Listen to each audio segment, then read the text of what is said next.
Puji dan syukur kepada Allah berkat segala nikmat yang diberikan kepada kita semua. Alhamdulillah malam hari ini kita masih diberikan nikmat kesehatan, kekuatan, kesehatan dan kesempatan, serta salah satu nikmat yang utama yaitu nikmat iman yang dengannya alhamdulillah pada bulan ini bersedia salah satu antara Allah Taala dengan itu salat maghrib secara berjamaah.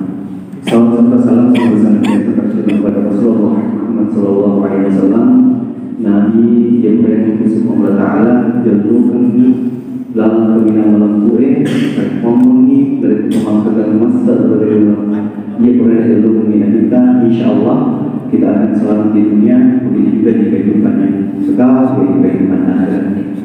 Bapak Ibu yang dimuliakan Allah Subhanahu Wa Taala, sesuai dengan yang disampaikan oleh dia sebelumnya dan juga undangan kami di sosial media bahwa insyaallah malam hari ini kegiatan dari staf Ikhwan Sitra salah satu sebenarnya perkumpulan dari teman-teman yang alhamdulillah merupakan salah satu event organisasi untuk penyelenggaraan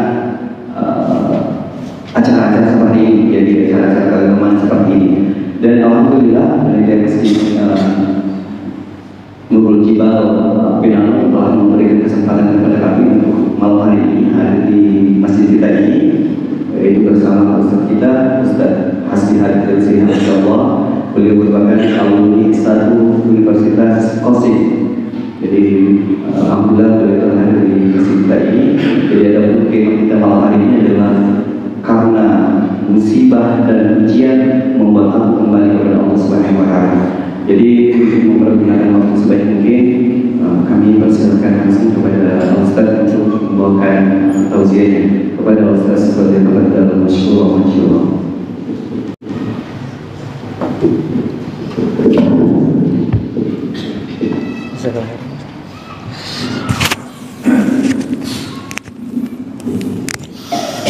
Allahumma jannibna al-muflisin. Allahumma jannibna al-muflisin.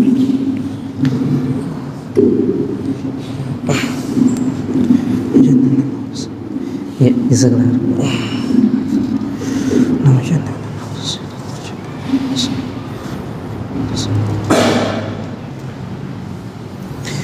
Ya, bismillahirrahmanirrahim.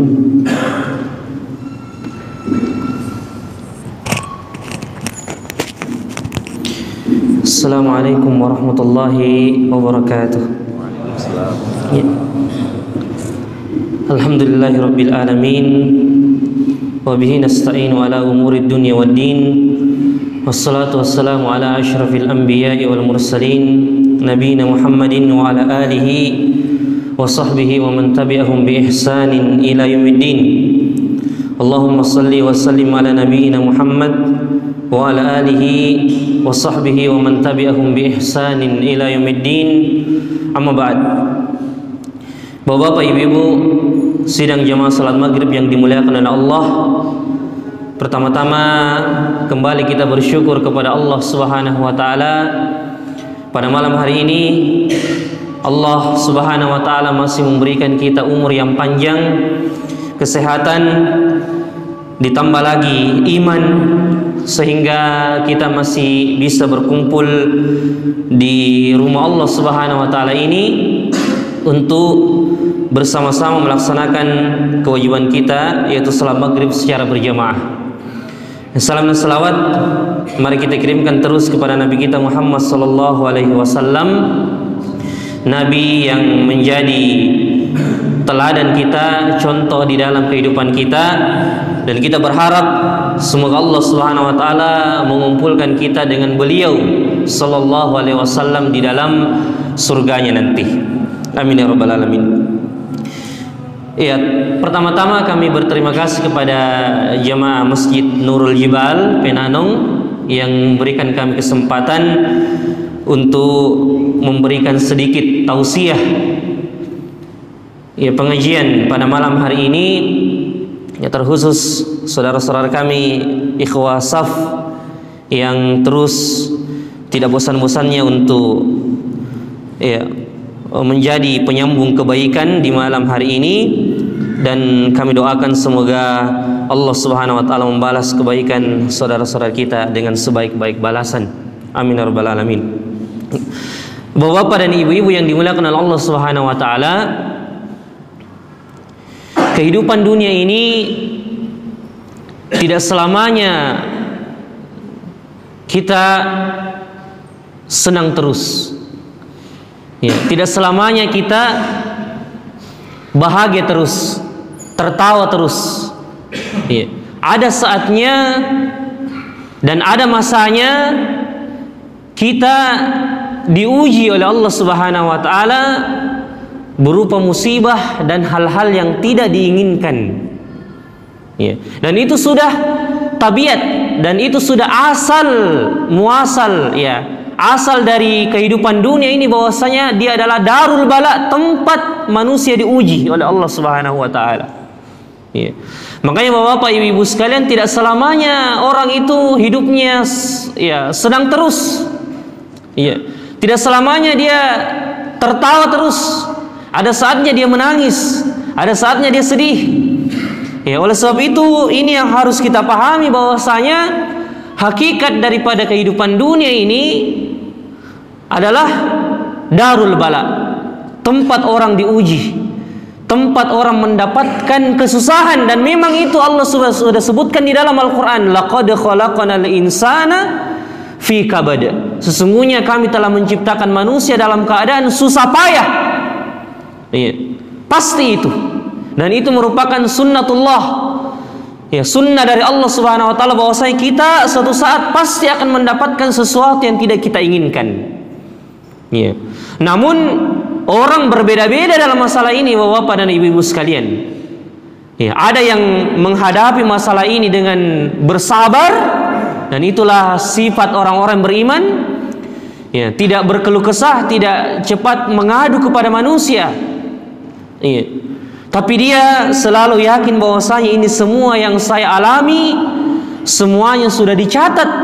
Bahkan sebelum langit dan bumi ini diciptakan, Allah Subhanahu wa taala sudah menetapkan bahwasanya ya, keluarga ini akan mendapatkan ujian seperti ini, orang ini akan mendapatkan musibah seperti ini. Ya. Dan itu tidak bisa kita tolak, ya, sebagai manusia, Bapak dan Ibu-ibu sekalian. Oleh sebab itulah di dalam ayat-ayat di dalam Al-Quran sangat banyak berbicara masalah kesabaran. Bahkan ulama kita menyebutkan ada 90 kali Allah sebutkan masalah sabar ini di dalam Al-Quran. Di antaranya kita bacakan sedikit dari ayat-ayat yang Allah Subhanahu wa taala sebutkan. Di antaranya Allah Subhanahu wa taala mengatakan, iya, wa in tasbiru wa tattaqu fa inna dzalika min azmil umur. Jika kamu bersabar, bertakwa, maka sesungguhnya itu urusan yang sangat diutamakan. Yang kedua, Allah Subhanahu wa taala mengatakan, ya ayyuhalladzina amanu, ista'inu bis-sabri was-shalah innallaha ma'as sabirin. Wahai orang-orang yang beriman, meminta tolonglah kalian dengan sabar dan salat. Sesungguhnya Allah bersama dengan orang-orang yang sabar. Dan Allah Subhanahu wa taala mengatakan, innama yuwaffas sabiruna ajrahum bighairi hisab. Sesungguhnya orang-orang atau pahala orang-orang yang bersabar itu tanpa batas, tidak ada ujungnya. Ya, sangat besar di sisi Allah Subhanahu wa taala. Dan Allah mengatakan, wala in sabartum lahuwa khairul lis-sabirin. Akan tetapi jika kamu bersabar, sesungguhnya itulah yang lebih baik bagi orang-orang yang bersabar. Dan ayat yang kita bacakan tadi di dalam surah Al-Baqarah, wala nabluwannakum bisyai'im minal khaufi wal ju'. Dan sungguh-sungguh kami akan menguji kalian. Dengan apa? Dengan sesuatu yang sedikit. Iya, tidak banyak. Iya, tapi yang sesuatu yang sedikit itu kadang berat dialami oleh manusia. Seperti apa? Allah sebutkan minal ju'. Iya, kadang manusia diuji dengan rasa lapar. Iya, minal khauf, ketakutan, rasa takut. Iya, wa naqsim, ya, di antara kekurangan jiwa dan buah-buahan, anfusi was samarat. Iya, kekurangan jiwa dan buah-buahan, kehilangan orang yang dicintainya. Lalu Allah mengatakan wabasyiris sabirin, dan berikanlah kabar gembira bagi orang-orang yang sabar. Bagaimana cirinya?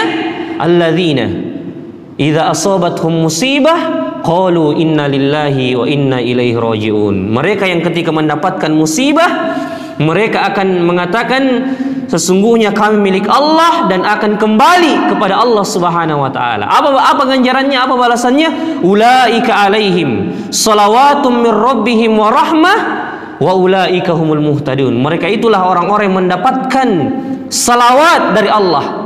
Apa maksudnya salawat dari Allah Subhanahu wa taala? Boleh jadi itu berupa pengampunan dosa, ya, dan kasih sayang dari Allah Subhanahu wa taala. Wa ulaika humul muhtadun, dan mereka itulah orang-orang yang mendapatkan petunjuk dari Allah Subhanahu wa taala. Jadi orang yang mendapatkan musibah, jemaah sekalian, lalu dia bersabar, dia menahan dirinya, ya. Dia berusaha memahami dan meyakini takdir yang Allah Subhanahu wa taala berikan kepadanya. Allah mengatakan Allah akan berikan petunjuk di dalam hatinya. Ya, maksudnya apa? Allah akan berikan dia kemudahan untuk bersabar. Kemudian Allah akan mudahkan urusannya setelah itu. Jamaah yang dimuliakan oleh Allah Subhanahu wa taala. Ya. Di dalam surah Al-Insyirah, Alam Nashrah, ya, di sini ada kaidah Quran yang Allah Subhanahu wa taala sebutkan. Ya, Allah mengatakan inna ma'al usri yusra, inna ma'al usri yusra. Sesungguhnya bersama kesulitan itu ada kemudahan. Lalu Allah ulang, bersama kesulitan itu ada kemudahan. Dan ulama kita mengatakan, coba lihat bagaimana Allah Subhanahu wa taala, ya, mempertegas dan meyakinkan kita bahwasanya dua sesuatu ini, kemudahan dan kesulitan, sesuatu yang tidak bisa dipisahkan dalam kehidupan seseorang. Dan coba lihat bagaimana Allah meyakinkan kita bahwasanya bersama, ya, dengan kesulitan itu selalu ada kemudahan yang mengikutinya. Ya, Allah mengatakan inna ma'al usri yusran, inna ma'al usri yusra. Iya. Pertama Allah mengatakan inna, sesungguhnya, iya, bersama kesulitan itu ada kemudahan. Allah tidak mengatakan inna ba'da usrin yusra, sesungguhnya sesudah kesulitan ada kemudahan, tapi Allah mengatakan bersama kesulitan ada kemudahan. Berarti andaikan kesulitan dan kemudahan ini seperti dua orang, kita akan lihat dia seperti dua laki-laki yang, ya, berpegangan tangan, tidak akan terlepas satu sama lain di antara mereka. Subhanallah. Ya. Inna ma'al usri yusran, inna ma'al usri yusra. Sesungguhnya bersama kesulitan ada kemudahan, bersama kesulitan ada kemudahan. Dan itu sudah kaidah. Dan orang Arab mengatakan jika semakin bertambah kesulitan di dalam kehidupan seseorang, maka semakin dekat jalan keluar dan kemudahan yang Allah Subhanahu wa taala akan berikan kepadanya. Itu sudah menjadi kaidah, Bapak-bapak dan Ibu-ibu sekalian.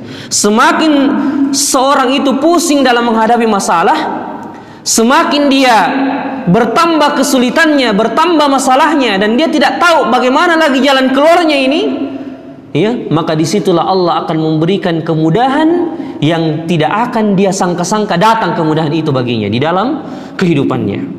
Ya.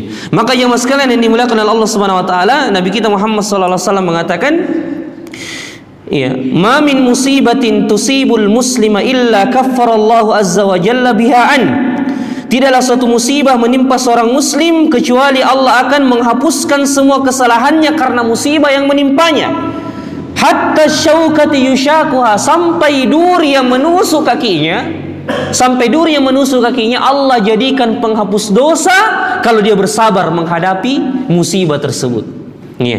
Dan Nabi kita Muhammad sallallahu alaihi wasallam mengatakan, ya, seorang muslim akan terus ditimpa kesusahan, musibah, sampai dia menghadap kepada Allah Subhanahu wa taala. Tidak ada lagi dia bawa dosa menghadap kepada Allah Subhanahu wa taala. Tidak ada lagi dosa yang dia bawa menghadap kepada Allah Subhanahu wa taala, karena musibah itu sudah menjadi penghapus dosa baginya. Tapi ingat dengan syarat, dia bersabar di dalam musibahnya. Dia bertakwa kepada Allah di dalam musibahnya. Makanya Nabi Yusuf alaihissalam mengatakan ketika ditanya oleh saudara-saudaranya, ketika mengalami musibah ujian bertahun-tahun, berpisah dari bapaknya Nabi Yakub alaihissalam, dibuang ke sumur, kemudian dipenjara bertahun-tahun. Setelah Allah keluarkan dia dari musibah itu dan Allah jadikan dia menjadi orang besar, ya, ketika ditanya, bagaimana engkau menjadi orang besar seperti ini, orang yang mulia diangkat menjadi perdana menteri Mesir pada saat itu? Apa yang Allah katakan? Apa yang Nabi Yusuf katakan? Innahu may yattaqi wa yasbir fa innallaha la yudhi'u ajral muhsinin. Barang siapa yang bertakwa dan bersabar, maka Allah tidak mungkin menyia-nyiakan pahala orang yang berbuat baik dan bersabar tersebut. Ya. Maka jamaah maghrib yang dimuliakan oleh Allah Subhanahu wa taala, ya. Kadang orang memandang musibah itu, kadang orang melihat musibah itu kejelekan di dalam kehidupannya. Meninggalnya keluarganya misalnya, atau meninggalnya anaknya, ya. Ya. Bertambahnya utangnya, ya. Tidak bisanya dibayar, ya. Utang dan permasalahan itu tidak bisa diselesaikan. Kadang orang memandang itu semua kejelekan di dalam kehidupannya, ya. Padahal ketika Allah Subhanahu wa taala mengatakan kutiba alaikumul qitalu wa huwa kurhul lakum wa asa an takrahu syai'an wa huwa khairul lakum wa asa an tuhibbu syai'an wa huwa syarrul lakum wallahu ya'lam wa antum la ta'lamun. Ketika Nabi kita Muhammad sallallahu alaihi wasallam memerintahkan para sahabat untuk berjihad, berperang di jalan Allah Subhanahu wa taala. Dan kita tahu berjihad ini, berperang ini suatu perintah yang jiwa itu berat untuk melaksanakannya, berat untuk menerimanya. Apalagi kita bisa bayangkan ketika terjadi perang Badar, perang yang pertama kali dalam Islam, jamaah yang dimuliakan oleh Allah Subhanahu wa taala. Iya. Sebagian sahabat sampai protes kepada Nabi kita Muhammad sallallahu alaihi wasallam karena keadaan yang tidak memungkinkan pada saat itu. Awalnya, ceritanya begini. Awalnya Nabi kita Muhammad sallallahu alaihi wasallam ketika berada di Madinah mendengarkan bahwasanya rombongan perdagangan dari orang Quraisy yang bernama Abu Sufyan, salah satu tokoh yang ada di Mekah, tokoh masyarakat yang ada di Mekah, yang pada saat itu masih kafir, belum masuk Islam. Nabi kita Muhammad SAW mendengarkan bahwasanya Abu Sufyan dan rombongan dari negeri Syam akan pulang ke kota Mekah membawa barang dagangan. Dan kebetulan pada rombongannya Abu Sufyan itu ada barang-barangnya Rasulullah dan para sahabat yang tidak sempat diambil di Mekah. Maka Rasulullah memerintahkan para sahabat untuk keluar menghadang rombongannya ini Abu Sufyan dengan tujuan untuk mengambil barang-barang mereka. Nah, ketika Abu Sufyan sudah perjalanan pulang menuju kota Mekah, Rasulullah keluar bersama beberapa orang sahabat untuk menghadang mereka dan mengambil barang-barang mereka yang telah diambil pada saat mereka masih di kota Mekah. Maka Rasulullah dan para sahabat tidak mempersiapkan apa-apa, tidak mempersiapkan persenjataan, karena tujuannya memang keluar hanya untuk menghadang, mengambil barang-barang mereka dari yang diambil oleh orang-orang kafir Quraisy, sehingga mereka tidak memiliki persiapan. Lalu pada saat itu turun perintah Allah Subhanahu wa taala untuk memerintahkan Rasulullah sallallahu alaihi wasallam dan para sahabat memerangi orang-orang Quraisy. Subhanallah. Sehingga pada saat itu keadaan Rasulullah dan para sahabat tidak memiliki persiapan yang mantap dan tidak memiliki persenjataan yang cukup, apalagi ketika ada kabar sampai kepada Abu Jahal, pemimpinnya orang-orang Quraisy yang ada di Mekah, mendengarkan bahwasanya Nabi kita Muhammad ada rencana untuk menghadang temannya ini Abu Sufyan, maka Abu Jahal mengatakan, persiapkan semua persenjataan kalian dan persiapkan personil sebanyak 1000 orang, bahkan sebanyak-banyaknya untuk kita perangi Muhammad itu di tempat yang bernama Badar, lembah Badar pada saat itu. Oleh sebab itulah Abu Jahal dan orang-orang Mekah keluar dengan persenjataan yang lengkap, kekuatan yang cukup, dan untuk memerangi Nabi kita Muhammad SAW dan para sahabat. Dan disitulah perintah Allah turun untuk memerangi orang-orang Quraisy yang terkenal dengan perang Badar. Dan Allah Subhanahu wa taala menggambarkan keadaan para sahabat, bagaimana beratnya hati sahabatnya Nabi kita Muhammad SAW dalam menerima perintah jihad tersebut, yang pertama kali dilaksanakan oleh orang-orang beriman dan kaum muslimin pada saat itu. Belum pernah berjihad, belum pernah berperang. Dan mereka sekali lagi tidak ada persenjataan yang cukup untuk menghadapi orang-orang Quraisy ini. Maka Allah menggambarkan keadaan mereka di dalam Al-Quran, di dalam surah Al-Anfal, kama akhrajaka rabbuka min baitika bil haqq wa inna fariqan minal mu'minina lakarihun. Sebagaimana Allah telah mengeluarkan engkau dari rumahmu untuk berperang di jalan Allah Subhanahu wa taala, maka sebagian orang-orang beriman keadaannya pada saat itu lakarihun, sangat berat dan membenci keadaan pada saat itu, jamaah yang dimuliakan oleh Allah. Bahkan Allah mengatakan,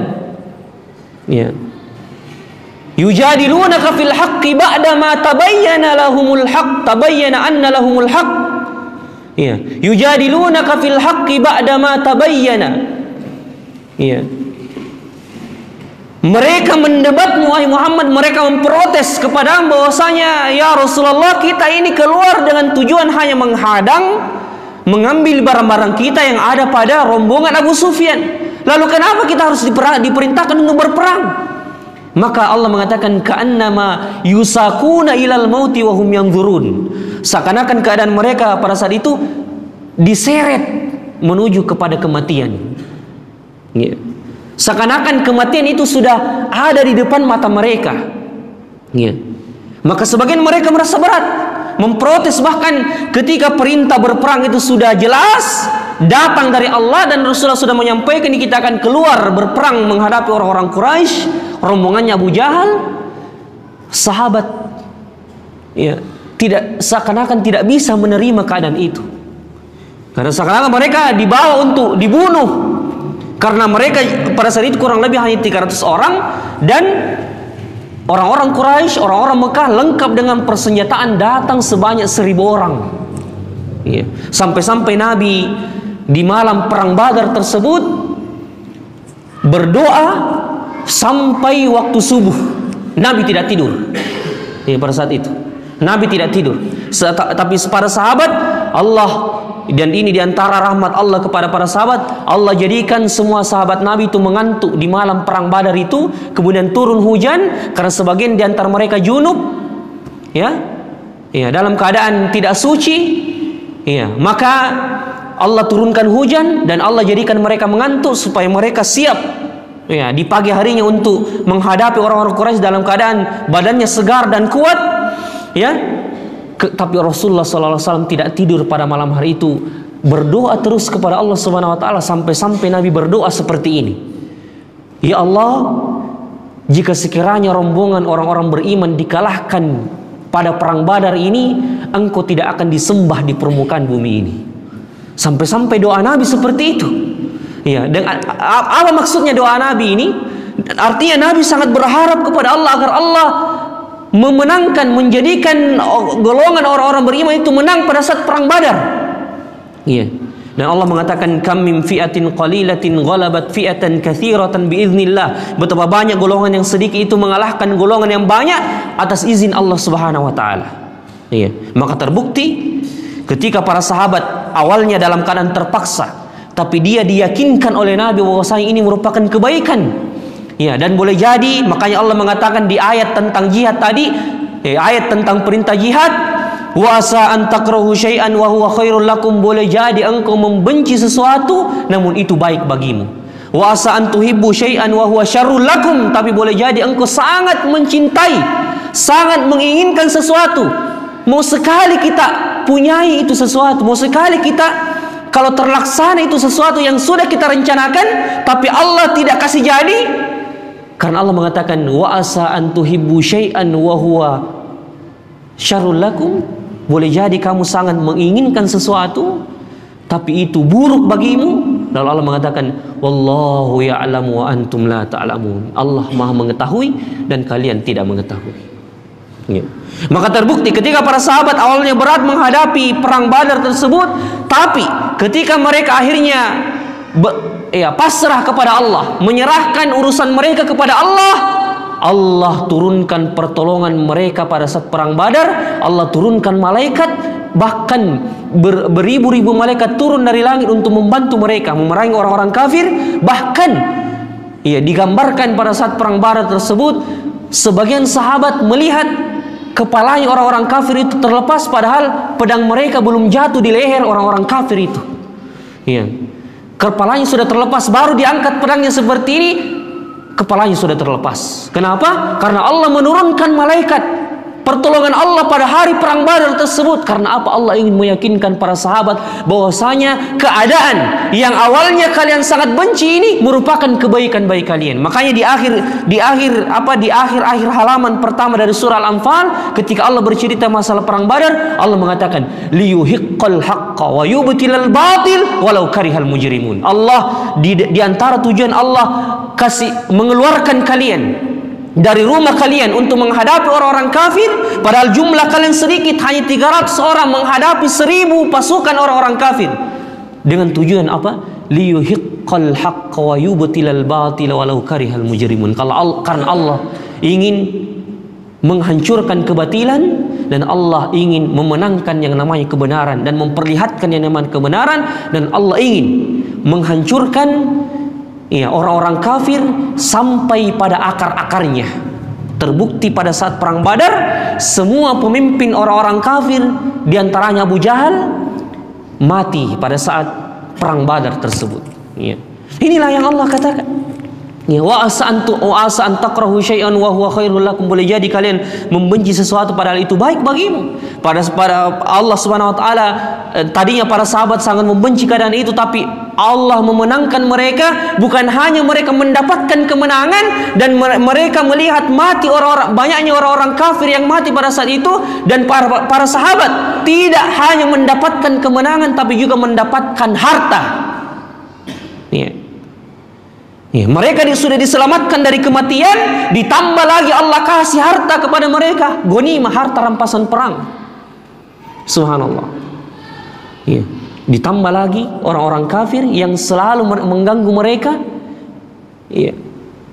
dibinasakan oleh Allah, dimatikan oleh Allah pada saat perang Badar tersebut. Jadi ini buktinya ya mas sekalian. Dan begitu banyak ayat-ayat di dalam Al-Quran menceritakan akan hal ini. Saya kembali bahwasanya inna ma'al usri yusra, inna ma'al usri yusra, bersama kesulitan itu ada kemudahan, bersama kesulitan itu ada kemudahan. Kata seorang ulama, ketika seorang ditimpa musibah, baik keluarganya meninggal, atau misalnya bercerai suami istri, atau dililit utang, atau berbagai permasalahan dan ujian yang musibah yang ditimpa dalam kehidupan sehari-hari ini. Ulama kita mengatakan, boleh jadi seorang diuji dengan meninggalnya orang yang dicintainya, meninggalnya orang tuanya, meninggalnya istrinya, meninggalnya suaminya, karena itulah jalan terbaik, jalan keluar yang Allah berikan kepada mereka. Karena boleh jadi, jadi kadang ulama kita mengatakan, kadang orang yang sakit, keluarga kita yang sakit bertahun-tahun misalnya, atau keluarga kita yang sakit berapa waktu lamanya, kita sangat mengharapkan kesembuhan, dan itu memang sifat manusia. Kita semua manusia ini semuanya berharap kalau keluarga kita yang sakit diberikan kesembuhan oleh Allah, dia sembuh dan bisa kembali beraktivitas dan bekerja seperti sedia kala. Tapi ulama kita mengatakan, boleh jadi kita menganggap bahwasanya satu-satunya jalan keluar itu bagi orang yang sakit disembuhkan oleh Allah, padahal tidak. Bukan hanya kesembuhan yang Allah berikan kepadanya. Boleh jadi jalan keluar yang Allah berikan kepada orang yang sakit itu diwafatkan oleh Allah. Dipanggil oleh Allah. Karena apa? Ulama kita mengatakan, karena Allah tahu kalau orang ini masih hidup, beberapa waktu lamanya dia akan mendapatkan ujian, dia akan mendapatkan musibah yang boleh jadi tidak bisa lagi dia tanggung, tidak bisa lagi dia bawa. Sehingga kalau dia masih hidup setelah ini, boleh jadi imannya sudah tidak bisa berpengaruh lagi pada kehidupannya. Maka sekarang Allah panggil karena Allah sayang kepadanya. Karena Allah ingin kalau orang ini diistirahatkan dari fitnah-fitnah dunia. Karena Allah ingin kalau orang ini diistirahatkan dari berbagai masalah yang mungkin tidak bisa lagi dia bawa kalau dia masih hidup di dunia. Maka ulama kita mengatakan, boleh jadi jalan keluar bagi orang yang sakit dimatikan, diwafatkan oleh Allah dan tidak dikasih sembuh karena Allah lebih tahu masalah hambanya daripada kita. Allah lebih tahu keadaan keluarga kita daripada kita sendiri. Bukankah Allah mengatakan, wallahu ya'lamu antum la ta'lamun? Allah lebih tahu sedangkan kalian tidak tahu. Makanya orang mukmin itu selalu merasa lapang hati, bersabar. Dia tahu bahwasanya pengaturan Allah, takdir Allah lebih baik baginya daripada keinginannya. Kita mungkin menginginkan, dan memang kita menginginkan semua keluarga kita yang sakit itu sembuh. Tapi kalau takdir Allah berkata lain, dan Allah lebih memilih untuk dia dipanggil menghadap kepada Allah, meninggal, kita katakan boleh jadi Allah lebih sayang dia daripada kita. Allah sayang dia daripada kita. Yang dimulakan oleh Allah Subhanahu wa taala. Begitupun misalnya kalau ada seorang yang diuji, diberikan musibah, meninggal istrinya, meninggal suaminya dan sebagainya, atau berpisah antara cerai antara suami dan istri. Dia mungkin sudah berputus asa, inilah kejelekan yang dia mengatakan inilah kejelekan yang tidak bisa saya sangat malu di hadapan masyarakat ketika harus menghadapi kejelekan ini. Tapi boleh jadi itu merupakan kebaikan baginya. Apa buktinya? Ada seorang wanita di zaman Rasulullah SAW yang bernama Ummu Salamah ini suatu hari meninggal suaminya Abu Salamah. Meninggal suaminya Abu Salamah. Kemudian ketika meninggal suami, kita tahu perempuan itu kalau meninggal suaminya bisa kita bayangkan bagaimana keadaannya. Karena perempuan itu lebih terbawa perasaan dibandingkan laki-laki. Jadi kalau suami meninggal duluan, kadang perempuan itu keadaan emosinya itu tidak bisa dikontrol, tidak bisa. Makanya kadang banyak perempuan kena penyakit setelah meninggal suaminya, atau kena stres disebabkan karena tidak bisa dibawa itu pikirannya, karena kehilangan orang yang memberikan dia nafkah, memberikan dia perlindungan. Maka kadang jiwa perempuan itu lebih berat ketika suaminya meninggal duluan dibandingkan seorang suami yang meninggal istrinya. Maka Ummu Salamah ini ditakdirkan oleh Allah meninggal duluan suaminya. Jemaah yang dimuliakan oleh Allah, meninggal duluan suaminya. Lalu dia sempat mengatakan, siapakah yang lebih baik daripada Abu Salamah, suamiku yang tercinta, suami yang paling menyayangi saya, suami yang paling baik kepada saya, siapakah yang lebih baik? Tapi ketika dia mendapatkan musibah itu, dia teringat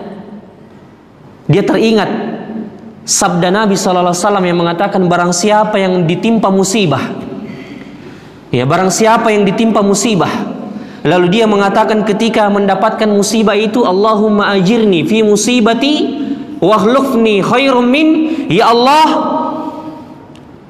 berikanlah pahala kepadaku terhadap musibah yang menimpaku, dan gantikanlah aku dari musibah ini sesuatu yang lebih baik. Maka Nabi mengatakan, barang siapa membaca doa ini ketika mendapatkan musibah, Allah akan memberikan pahala untuknya dan menggantikan dengan sesuatu yang lebih baik. Diganti apa yang hilang dengan sesuatu yang lebih baik. Ya. Maka ini Ummu Salamah teringat dengan perkataannya Nabi ini.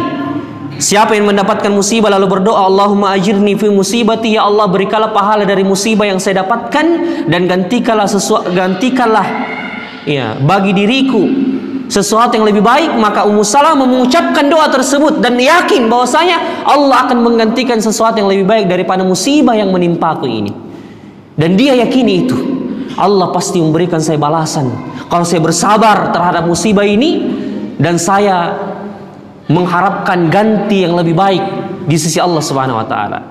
Maka Ummu Salamah mengatakan, beberapa saat setelah meninggalnya suamiku, datang Rasulullah sallallahu alaihi wasallam melamarku. Subhanallah. Dan menjadikan aku istri beliau sallallahu alaihi wasallam. Iya.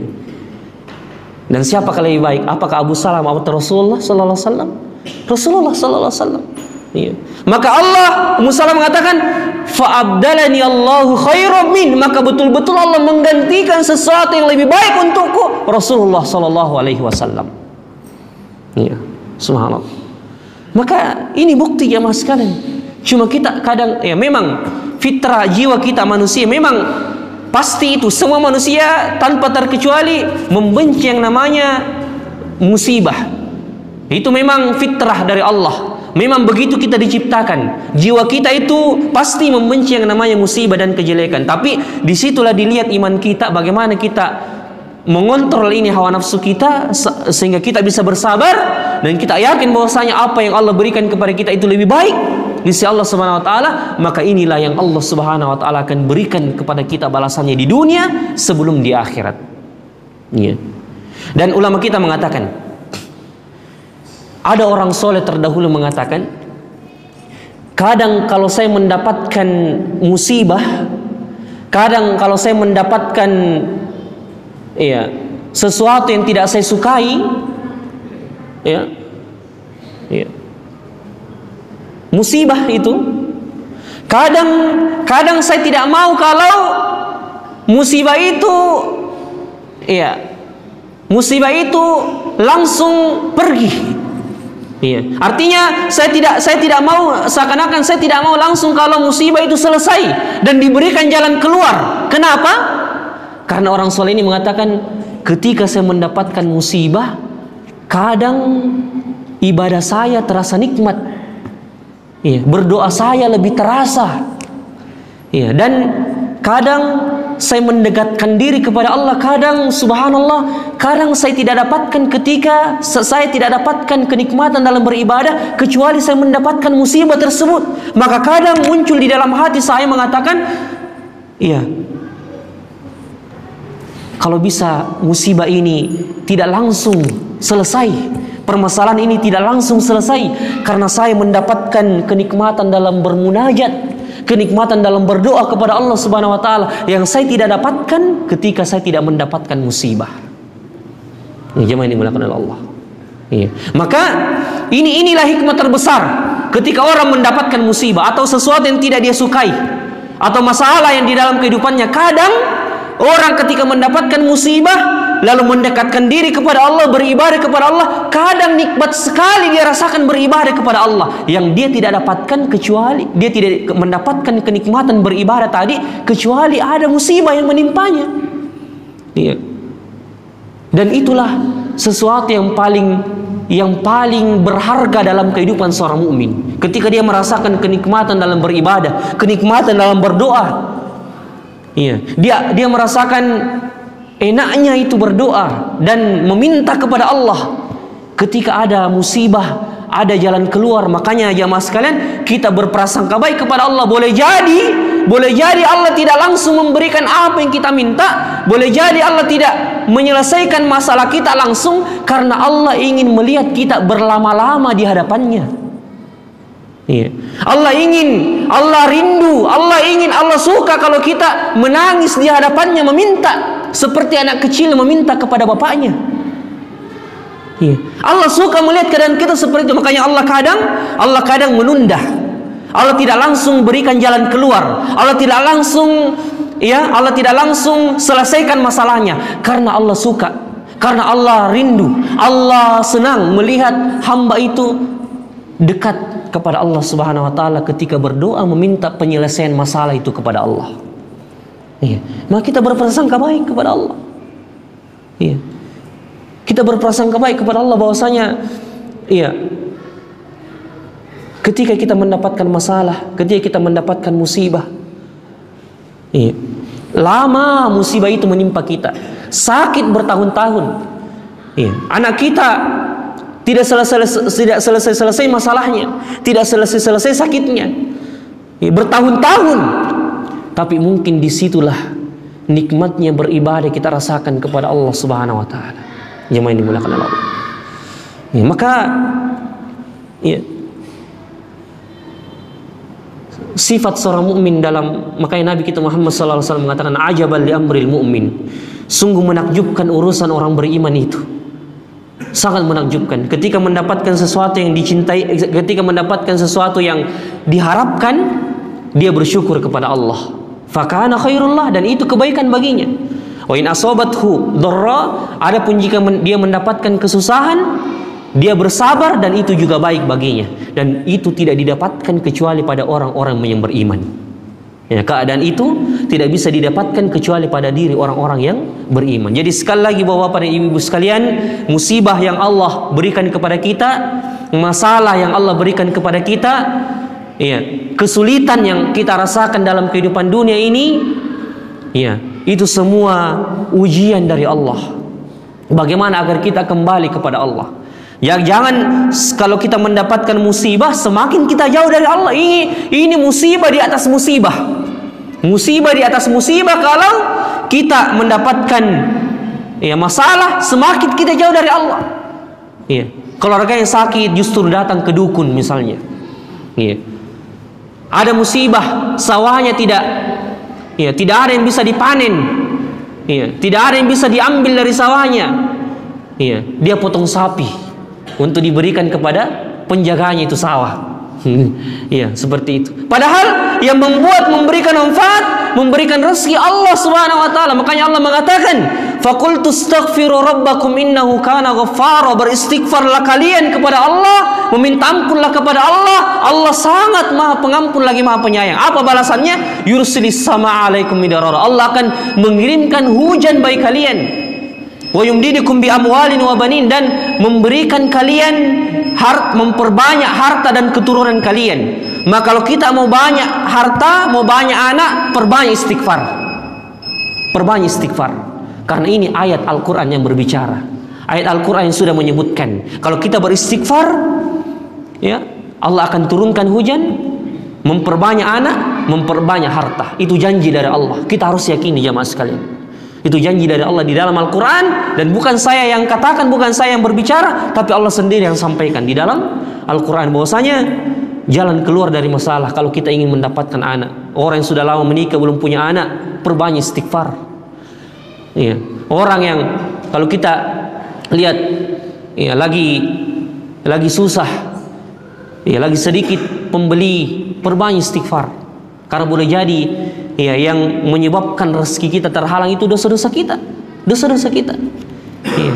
Makanya Allah mengatakan, "Wa ma asabakum min musibatin fabima kasabat aydikum wa ya'fu an katsir." Apa yang menimpamu dari musibah di dunia ini disebabkan karena ulah perbuatan tanganmu sendiri. Ya. Fabima kasabat aydikum, disebabkan karena ulah tanganmu sendiri. Tapi Allah mengatakan setelahnya, wa ya'fu an katsir, tapi Allah memaafkan kesalahan-kesalahan manusia yang banyak. Ya. Seakan-akan Allah bilang, ya, karena kamu sudah tahu bahwasanya musibah yang menimpamu ini, musibah yang kamu dapatkan ini disebabkan karena perbuatanmu sendiri, maka kembalilah kepada Allah. Itu jalan satu-satunya, kembali kepada Allah. Ya. Makanya kita lihat ketika terjadi gempa di Palu, ya, banjir di Jakarta, begitu banyak, tidak sedikit orang-orang yang dulunya tidak sholat menjadi sholat. Ya, terutama di Palu ketika terjadi gempa di Palu. Ya, ustadz-ustadz kita sudah turun lapangan di sana, bahkan adakan acara yang temanya Palu berhijrah. Iya. Palu berhijrah. Kenapa? Karena banyak orang-orang yang dulunya tidak sholat, orang yang dulunya masih banyak melakukan perbuatan dosa, judi, syirik, melakukan ibadah-ibadah yang tidak sesuai dengan apa yang Allah inginkan. Allah kasih sadar lewat gempa itu. Ya. Ini menunjukkan bahwasanya musibah yang Allah berikan kepada manusia, itulah hikmahnya agar semua kembali kepada Allah. Dan semua kembali. Makanya jemaah sekalian yang dimuliakan oleh Allah Subhanahu wa taala, kalau kita mendapatkan musibah sekali lagi jangan langsung kita anggap itu kejelekan. Jangan langsung kita anggap kejelekan. Bahkan boleh jadi musibah yang Allah berikan itu merupakan kebaikan yang banyak.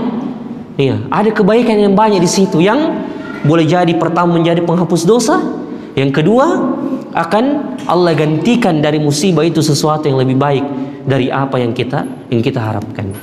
Mungkin ini saya yang sempat kita sampaikan pada kesempatan kali ini. Mudah-mudahan bermanfaat bagi diri kalian pribadi selaku pembicara dan kepada jamaah sekalian. Ya, mohon maaf atas segala kekurangan. Subhanakallahumma rabbana wa bihamdik asyhadu an la ilaha illa anta astaghfiruka wa atubu ilaik. Akhiru da'wana alhamdulillahirabbil alamin. Assalamualaikum warahmatullahi wabarakatuh.